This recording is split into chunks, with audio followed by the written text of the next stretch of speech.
नमस्कार दोस्तों, study with मस्ती चैनल पर आप सभी लोग का स्वागत है। और हम लोग देख रहे हैं सिंधु घाटी की सभ्यता, ये संदर्भ सभ्यता। और इसमें 1 से लेकर 53 तक क्वेश्चन हम लोग देख चुके थे। 53 वाला प्रश्न शुरू था तब तक। ये आप लोग के लिए 53 वाला जब प्रश्न शुरू था तो बिजली लाइट कट गई थी, थोड़ा दिक्कत हो गया था। चलिए क्वेश्चन नंबर 53 से शुरू करते हैं। ये बताइए, निम्नलिखित में से कौन हड़प्पा और मोहनजोदड़ो के उत्खनन से संबंधित नहीं थे? आपको ये बताना है, हड़प्पा और मोहनजोदड़ो के उत्खनन से संबंधित नहीं थे, बताइए कौन। तो हड़प्पा और मोहनजोदड़ो से संबंधित थे आर डी बनर्जी, संबंधित थे रखालदास बनर्जी, के एन दीक्षित और एम एस वत्स। ये तीनों लोग संबंधित थे। बी ए स्मिथ जो है इससे किसी प्रकार से संबंधित नहीं थे। तो यही आपका आंसर हो जाएगा, ऑप्शन डी। चलिए आगे चलते हैं। क्वेश्चन याद करने वाले हैं, बहुत ज़्यादा समझने वाले हैं। ये देखिए, वर्ष 1921 में दयाराम साहनी ने हड़प्पा का सर्वेक्षण किया और वर्ष 1926 में माधव स्वरूप वत्स हड़प्पा के सर्वेक्षण से संबंधित रहे। 21 में इन्होंने सर्वेक्षण किया और 26 में माधव स्वरूप वत्स ने सर्वेक्षण किया। मोहनजोदड़ो की खोज सर्वप्रथम 1922 में रखालदास बनर्जी ने की। हड़प्पा से हो गए दयाराम साहनी और माधव स्वरूप वत्स, और मोहनजोदड़ो से हो गए रखालदास बनर्जी ने की। इसके पुरातात्विक खोज की ओर ध्यान आकर्षित किया। इनके अतिरिक्त कुछ अन्य विद्वान जैसे के एन दीक्षित, अर्नेस्ट मैके, आर एल स्टीन, ए घोष, जेपी जोशी आदि ने भी इस सभ्यता की खोज में महत्वपूर्ण योगदान दिया। अतः स्पष्ट है कि बी ए स्मिथ हड़प्पा की खोज से संबंधित नहीं रहे हैं, बल्कि वे भारतविद एवं कला इतिहासकार के रूप में प्रसिद्ध थे। ये बी ए स्मिथ के रूप में कहा, जो ऑप्शन डी में दिया हुआ था। तो बाकी तीन जो है, आर डी बनर्जी, के एन दीक्षित और एम एस वत्स जो है, माधव स्वरूप वत्स जो है, हड़प्पा और मोहनजोदड़ो से संबंधित थे। बी ए स्मिथ जो है एक इतिहासकार थे। चलिए आगे चलते हैं दोस्तों। सिंधु सभ्यता की विकसित अवस्था में निम्नलिखित में से किस स्थल से घरों में कुएं के अवशेष मिले हैं? घरों में कुओं के अवशेष मिले हैं, बताइए। तो कहाँ से मिला है, फटाफट आंसर करिए।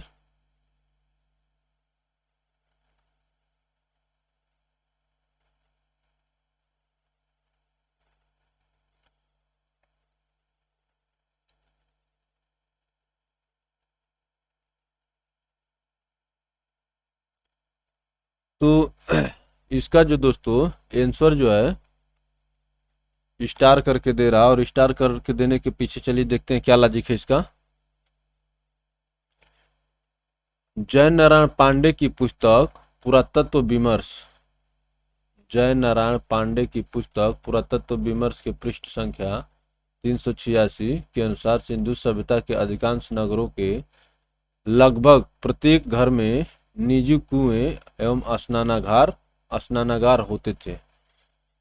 सिंधु सभ्यता के अधिकांश नगरों में लगभग प्रत्येक घर में निजी कुएं एवं स्नानागार होते थे और पानी के निकास के लिए नालियों की व्यवस्था थी। राम शरण शर्मा की पुस्तक प्राचीन भारत के इतिहास के पृष्ठ 78 के अनुसार कालीबंगा के प्राय सभी घरों में कुएं थे, ठीक है ना। तो अलग अलग दिया हुआ है। जय नारायण पांडे कह रहे हैं कि लगभग सभी में स्नानागार थे, और राम शरण शर्मा की पुस्तक प्राचीन भारत के इतिहास जो दिया उसमें 78 पृष्ठ पर दिया है कालीबंगा के प्राय सभी घरों में कुएं थे। तो इस प्रकार से इसका स्पष्ट आंसर नहीं दिया गया। तो यहाँ पर राम शरण शर्मा जी को आप लोग प्रीफर कर सकते हैं। ये बहुत प्राचीन इतिहास के अच्छे लेखक हैं। कालीबंगा यहाँ पर टिक कर सकते हैं। घरों में कुएं के अवशेष मिले हैं। चलिए आगे चलते हैं दोस्तों। भारत में निम्नलिखित के आने का सही कालक्रम क्या है? भारत में निम्नलिखित के आने का सही कालक्रम क्या है, बताइए।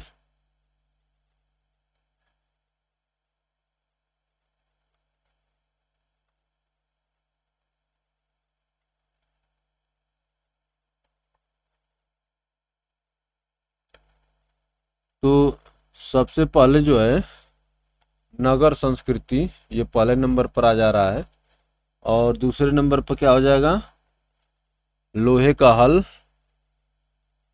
तीसरे नंबर पर क्या हो जाएगा?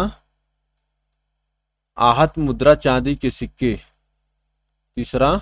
और सोने के सिक्के जो है लास्ट में आए हैं। तो इस प्रकार से नगर संस्कृति, लोहे के हल और आहत मुद्रा, चांदी के सिक्के, उसके बाद सोने के सिक्के।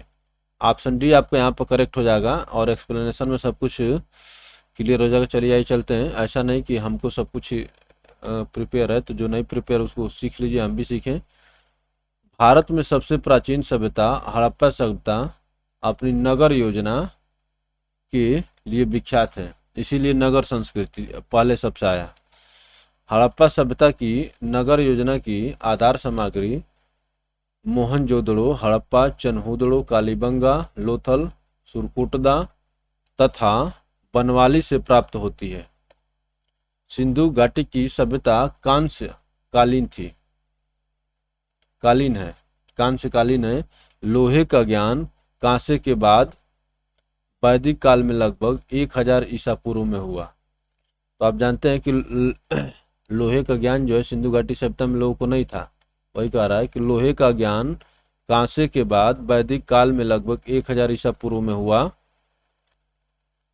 भारत में सबसे प्राचीन सिक्के आहत मुद्रा के रूप में 6वीं शताब्दी ईसा पूर्व में अस्तित्व में आए। सबसे पहले भारत में सोने के सिक्के हिंद यवन शासकों ने जारी किए, जिनकी संख्या कुषाण काल में बढ़ी।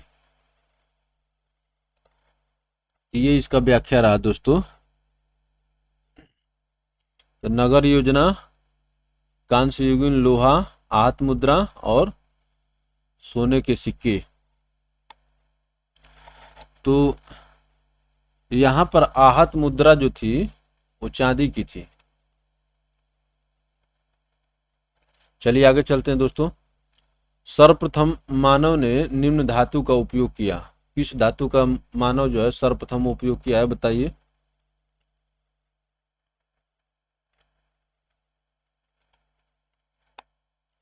तो सबसे पहले तांबा धातु का प्रयोग किया गया। ऑप्शन सी करेक्ट होगा। चलिए आगे चलते हैं। सर्वप्रथम मानव द्वारा तांबा धातु का प्रयोग किया गया। इसके विश्व के विभिन्न भागों में प्रयोग की तिथि में अंतर है।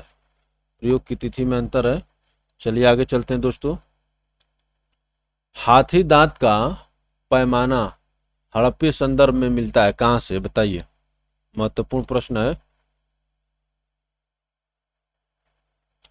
हाथी दांत का पैमाना किस हड़प्पा के स्थल से मिलता है?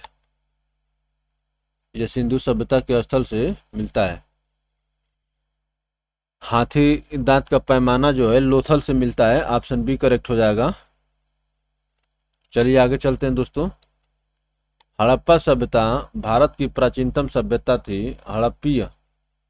हड़प्पाई संदर्भ में हाथी दांत का पैमाना लोथल से मिला है। यह गुजरात में स्थित है, भोगवा नदी के तट पर। चलिए आगे चलते हैं दोस्तों।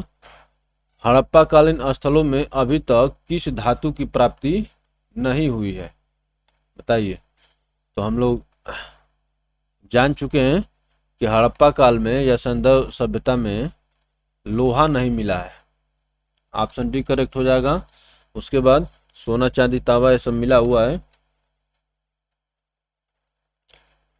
हड़प्पा सभ्यता एक कांस्य युगीन सभ्यता थी। यहाँ से तांबा, कांसा, स्वर्ण और चांदी आदि धातुएं तो मिली हैं, परंतु लोहे की प्राप्ति नहीं हुई है।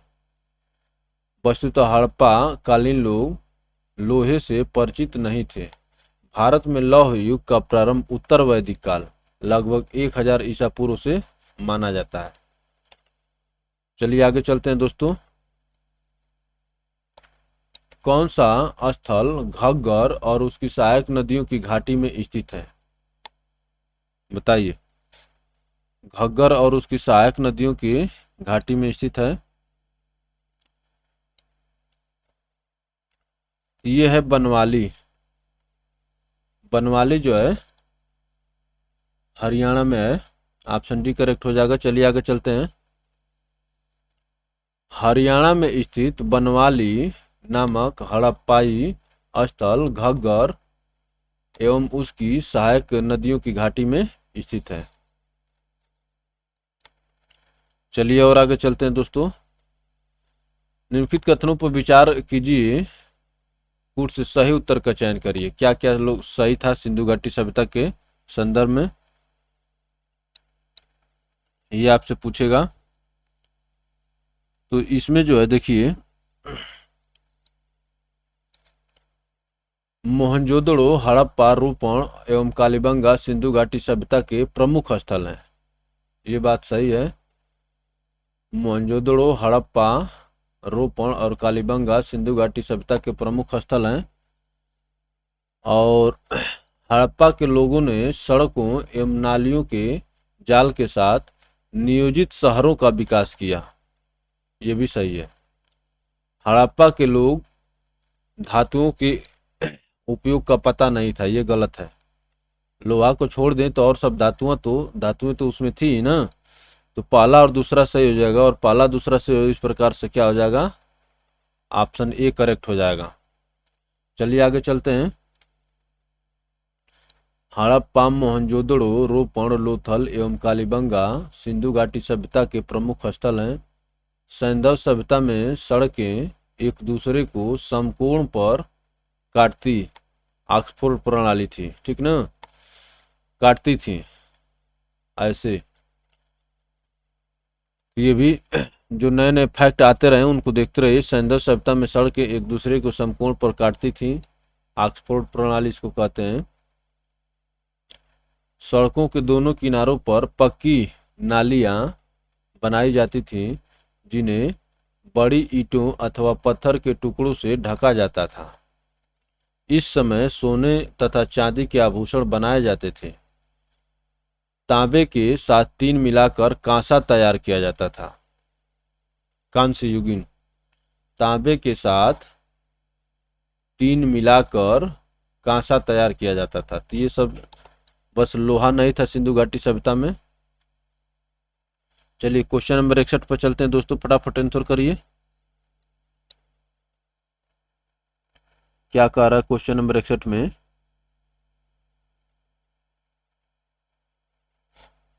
मोहनजोदड़ो तथा हड़प्पा नगर अब विलुप्त हो गए हैं।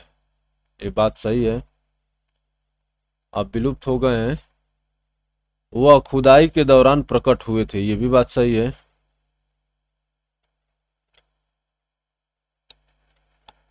तो अब देखिए इस वाले में क्या होता है, यहाँ पर स्पष्टीकरण है, यहाँ पर स्पष्टीकरण नहीं होता है। तो मोहनजोदड़ो तथा हड़प्पा के नगर अब विलुप्त हो गए, ये बात सही, ये भी बात सही है।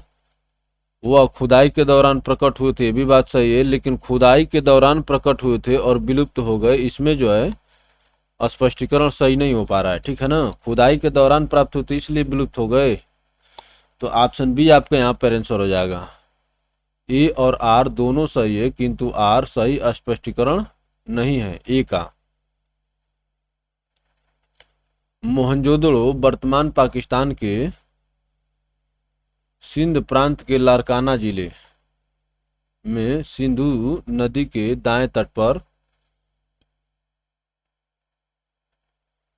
सिंध प्रांत सिंधु नदी लारकाना जिले, ये पाकिस्तान हो गया। हड़प्पा वर्तमान पाकिस्तान के पंजाब प्रांत के साहिवाल मांटगोमरी जिले में रावी तट के,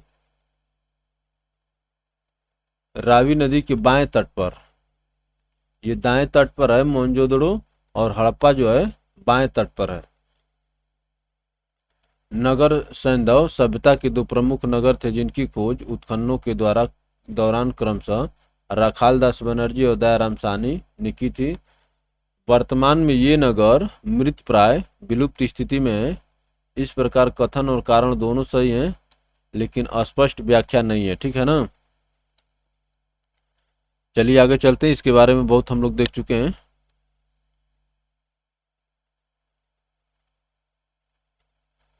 हड़प्पन संस्कृति के संदर्भ में शैलकृत स्थापत्य के प्रमाण कहाँ से मिले हैं, बताइए। क्वेश्चन नंबर 62 के आंसर करिए फटाफट। हड़प्पन संस्कृति के संदर्भ में शैलकृत स्थापत्य के प्रमाण कहाँ से मिले हैं? तो ये मिला है धौलावीरा से। ऑप्शन बी करेक्ट हो जाएगा। चलिए आगे चलते हैं।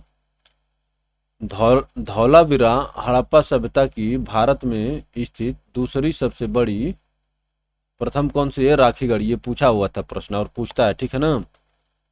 बस्ती है, यह गुजरात के कच्छ के रण में अवस्थित है। यहाँ से उत्खनन के परिणाम स्वरूप हड़प्पा सभ्यता की अनेक महत्वपूर्ण जानकारियां प्राप्त हुई हैं।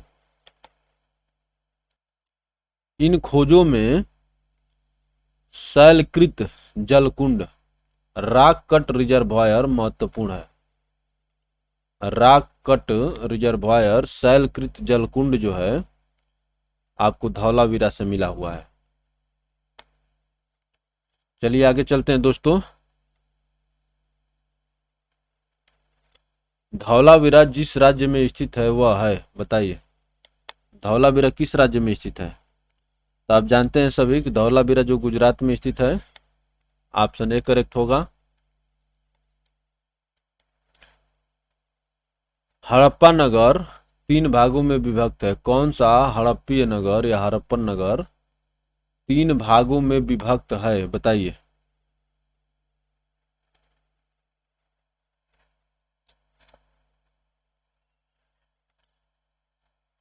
तो फटाफट आंसर करिए। तो यही धौलावीरा ही 3 भागों में विभक्त है, जहां से रॉक कट रिजर्वायर शैलकृत जलकुंड मिला हुआ है। ऑप्शन सी करेक्ट हो जाएगा। गुजरात में है ये। धौलावीरा नगर आयताकार बना था। इस नगर को 3 भागों किला, मध्य नगर एवं निचला नगर में विभाजित किया जाता था। किला, मध्य नगर एवं निचला नगर में विभाजित किया जाता था। चलिए आगे चलते हैं दोस्तों। निम्नलिखित में से कौन से स्थल में 3 नगरों के अवशेष प्राप्त हुए हैं, बताइए। अभी हम लोग देखें नगर जो 3 भागों में विभाजित कहाँ था? धौलावीरा में। आयताकार था और इसमें जो है किला और मध्य भाग और माने मध्य नगर और निचला नगर 3 भागों में विभाजित था। तो वही 3 नगरों के अवशेष प्राप्त हुए हैं धौलावीरा से। चलिए आगे चलते हैं दोस्तों।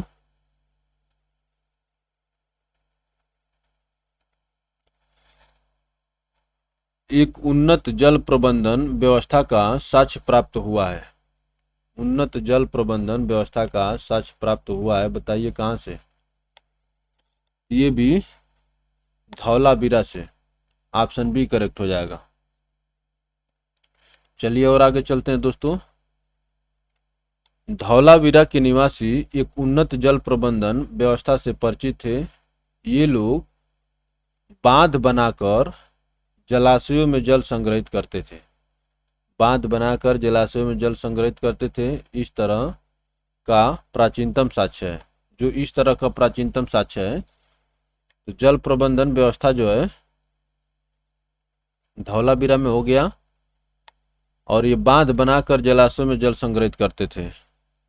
चलिए आगे चलते हैं दोस्तों। निम्नलिखित में से किस स्थल से द्वितीय शव संस्कार डबल ब्यूरियल का प्रमाण मिला है, बताइए। डबल ब्यूरियल का प्रमाण कहां से मिला है? Question number 67। तो देखिए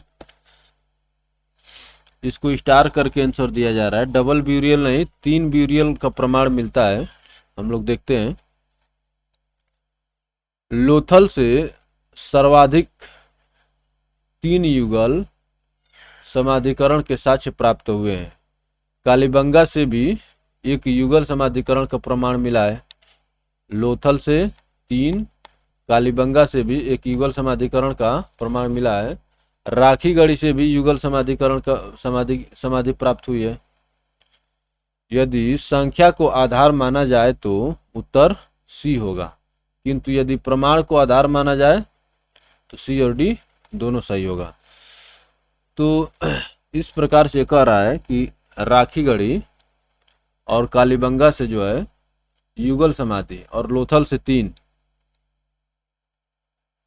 तो ये जो है लोथल से द्विशव संस्कार, तो यहां से जो है क्या मिला है, 3 युगल समाधिकरण के साक्ष्य प्राप्त हुए हैं। 3 युगल समाधिकरण के साक्ष्य प्राप्त हुए हैं और धौलावीरा और कालीबंगा से युगल।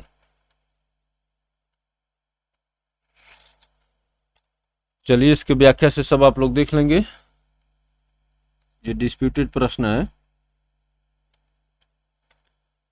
हड़प्पन स्थल सनौली के अभी हाल ही में उत्खननों से प्राप्त हुए हैं। बताइए क्या प्राप्त हुए हैं। हड़प्पन स्थल सनौली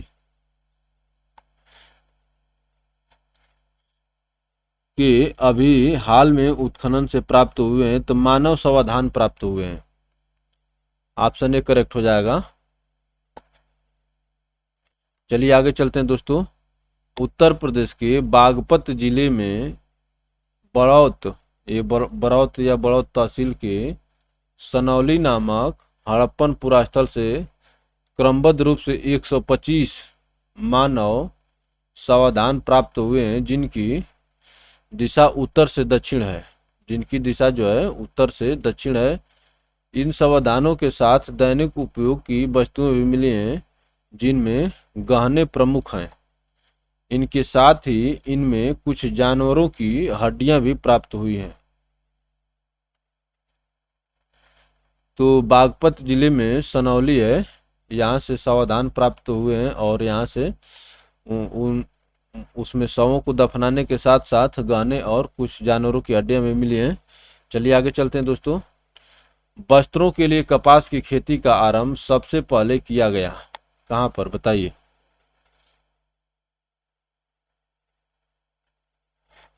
तो वस्त्रों के लिए कपास की खेती का प्रारंभ सबसे पहले भारत में किया गया।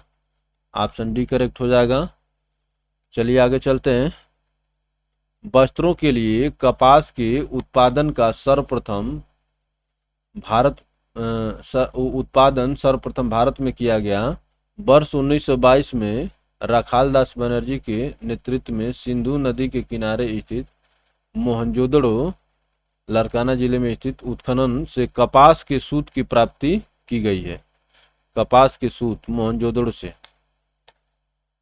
और इसी मोहनजोदड़ो में विशाल स्नानागार भी मिला था। तो 1921 में जो है हड़प्पा की खोज किए थे दयाराम साहनी।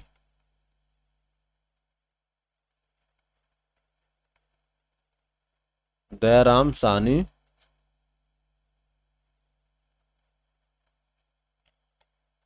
चलिए आगे चलते हैं। और 1922 में राखाल दास बनर्जी मोहनजोदड़ो की।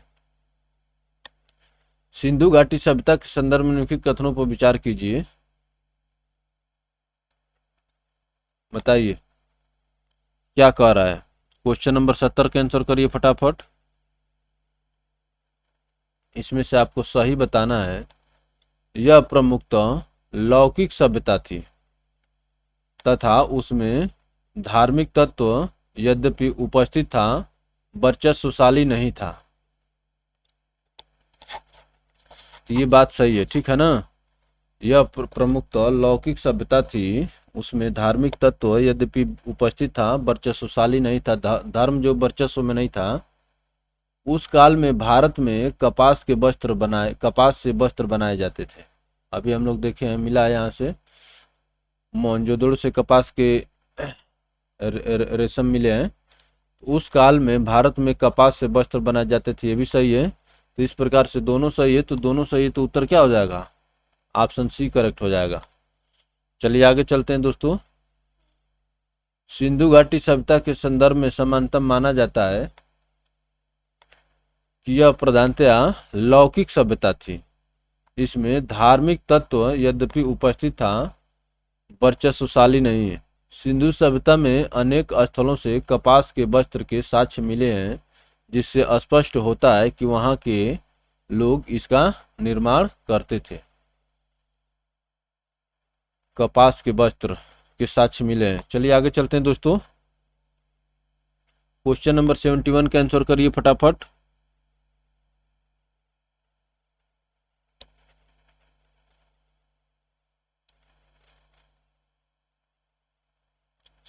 सिंधु सभ्यता के लोगों का सही चित्रण करता है, बताइए।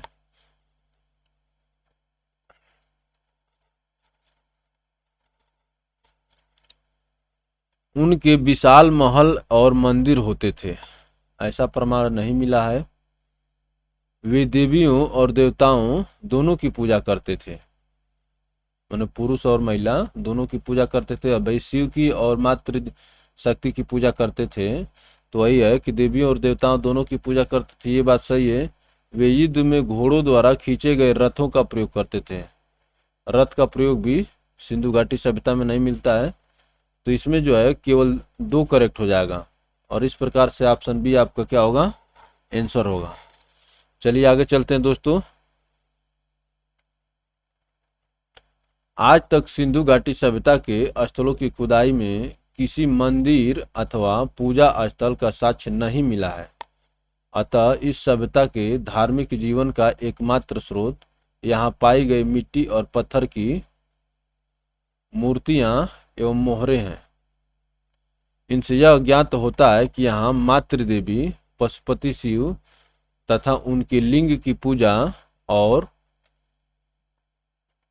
पीपल, नीम आदि पेड़ों तथा नाग आदि जीव जंतुओं की उपासना प्रचलित थी।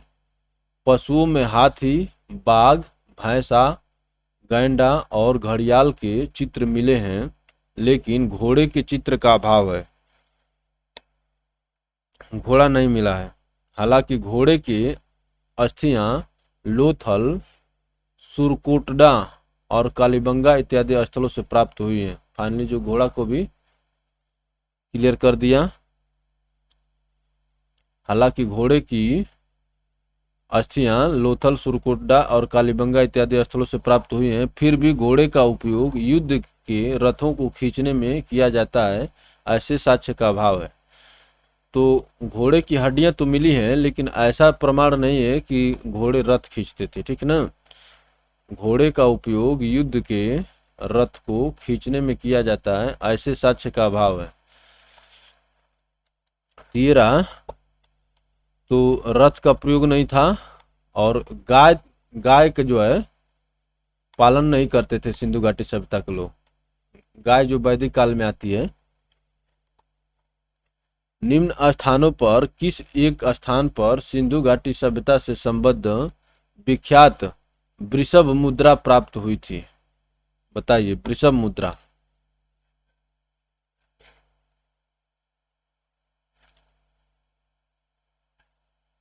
वृषभ मुद्रा प्राप्त हुई थी आपको ये मोहनजोदड़ो से। तो मोहनजोदड़ो से क्या क्या हो गया? विशाल स्नानागार हो गया, विशाल स्नानागार हो गया, कपास हो गया, और वृषभ मुद्रा संबद्ध विख्यात वृषभ मुद्रा प्राप्त हुई थी। ये जो हो गई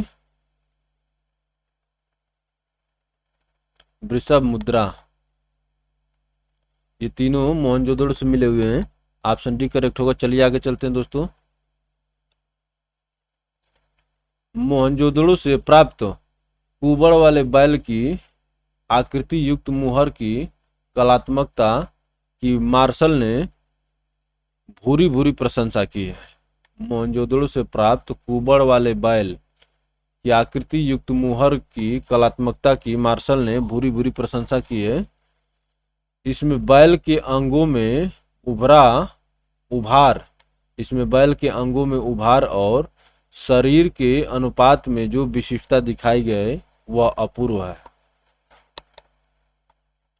इसमें बैल के अंगों में उभार का मतलब कि अच्छे से, और शरीर में के अनुपात में जो विशिष्टता दिखाई गई वह अपूर्व है। चलिए आगे चलते हैं दोस्तों। निम्नलिखित में से किस पशु का अंकन हड़प्पा संस्कृत के मोहरों में नहीं मिलता है? बताइए,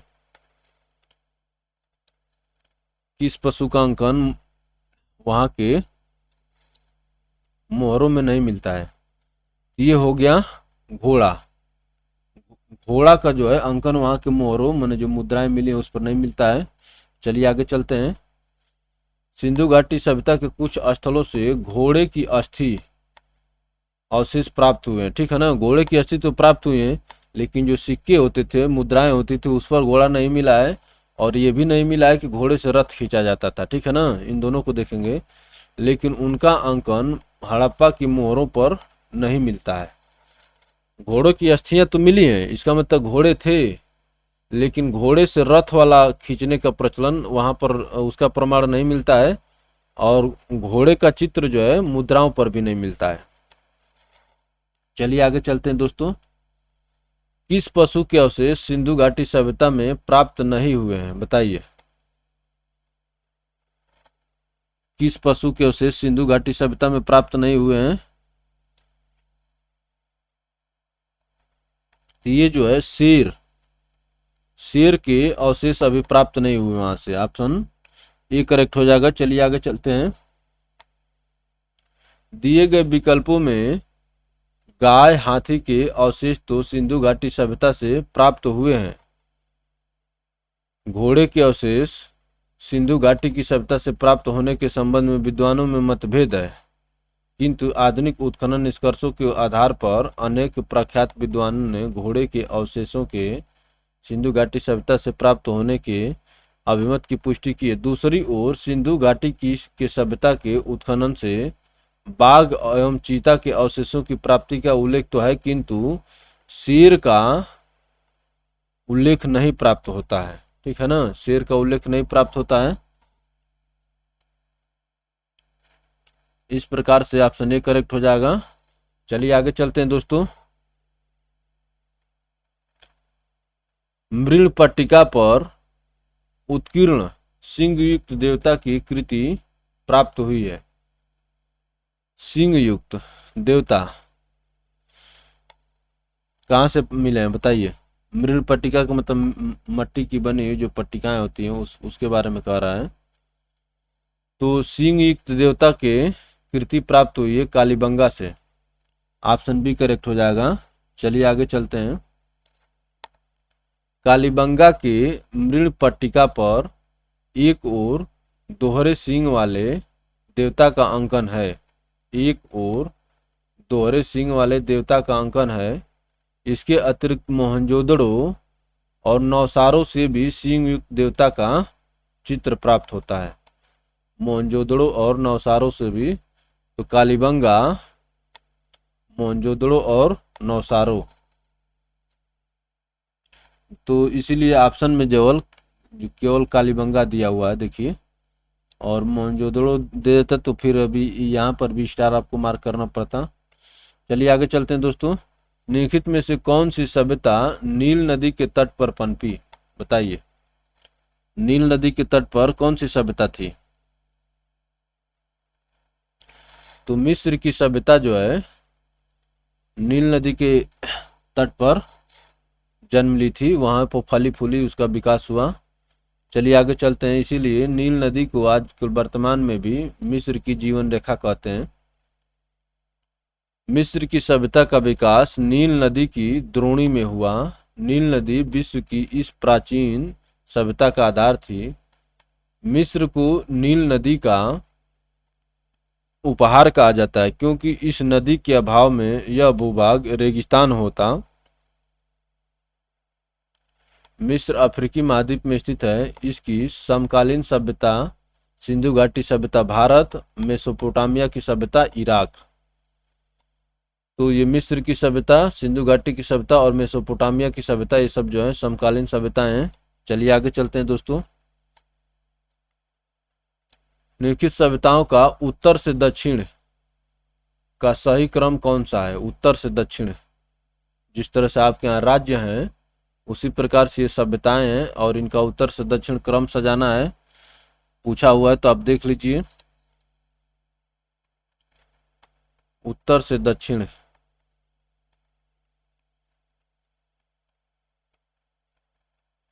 क्रम सजाना है। तो सबसे जो आती है अजटेक सभ्यता, माया सभ्यता, मुइस्का और इंका। अजटेक, माया, मुइस्का, इंका, ये जो है उत्तर से दक्षिण इनका क्रम है। चलिए आगे चलते हैं दोस्तों।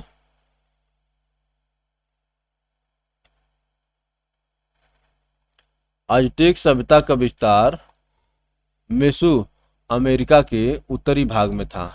मेसो अमेरिका के उत्तरी भाग में था, भाग पर था।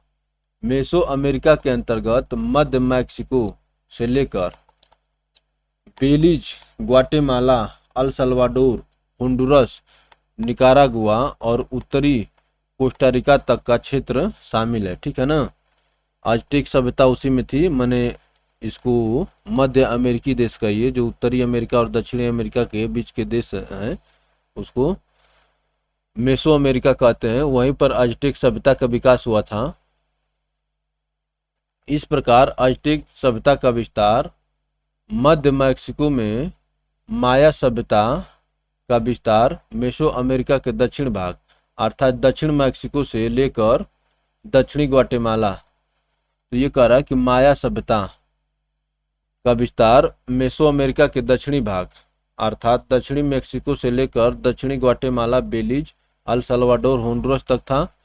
इसके अलावा मुइस्का सभ्यता दक्षिण अमेरिकी महाद्वीप के कोलंबिया के पूर्वी भाग में विस्तृत थी, जबकि इंका सभ्यता का विस्तार दक्षिण अमेरिका के पश्चिमी भाग में उत्तर क्वीटो से लेकर दक्षिणी भाग में सेंटियागो तक था। ये सभी अमेरिकी महाद्वीप में पनपी सभ्यताएं हैं। इस प्रकार स्पष्ट होता है कि प्रश्नानुसार दी गई सभ्यताओं का क्रम जो है उत्तर से दक्षिण इस प्रकार है: अजटेक, माया, मुइस्का और इंका। चलिए दोस्तों, क्वेश्चन नंबर 78 के आंसर करिए। लेखन कला की उचित प्रणाली विकसित करने वाली सर्वप्रथम प्राचीन सभ्यता थी। लेखन कला बताइए का विकास कहाँ पर हुआ? तो लेखन कला का सबसे पहले विकास जो है सुमेरिया की सभ्यता में हुआ था। ऑप्शन सी करेक्ट हो जाएगा। चलिए आगे चलते हैं। सुमेरिया सभ्यता के लोग प्राचीन विश्व के प्रथम लिपि आविष्कारकर्ता थे। इनकी प्रारंभिक लिपि का स्वरूप अत्यंत सरल एवं आदिम था। सुमेरिया की क्यूनिफार्म लिपि को सामान्यतः प्राचीनतम लिपि माना जाता है। क्यूनिफार्म लिपि को सामान्यतः प्राचीनतम लिपि माना जाता है। चलिए आगे चलते हैं। अब देखिए दोस्तों, तो अब जो है सिंधु घाटी सभ्यता खत्म हो गया। अब हम लोग यहाँ वैदिक काल देखेंगे। तो वैदिक काल को दोस्तों हम लोग दूसरे वीडियो में देखेंगे। तो चलिए आज के लिए इतना ही। अगर अच्छा लगे तो वीडियो को लाइक करके शेयर करें ताकि आपके मित्रों तक भी पहुंचे, और चैनल को सब्सक्राइब करके घंटी के आइकन को प्रेस करना ना भूलें ताकि आपको हर एक वीडियो को नोटिफिकेशन मिलता रहे। आप सभी को पुनः धन्यवाद। मिलते हैं दूसरे वीडियो में।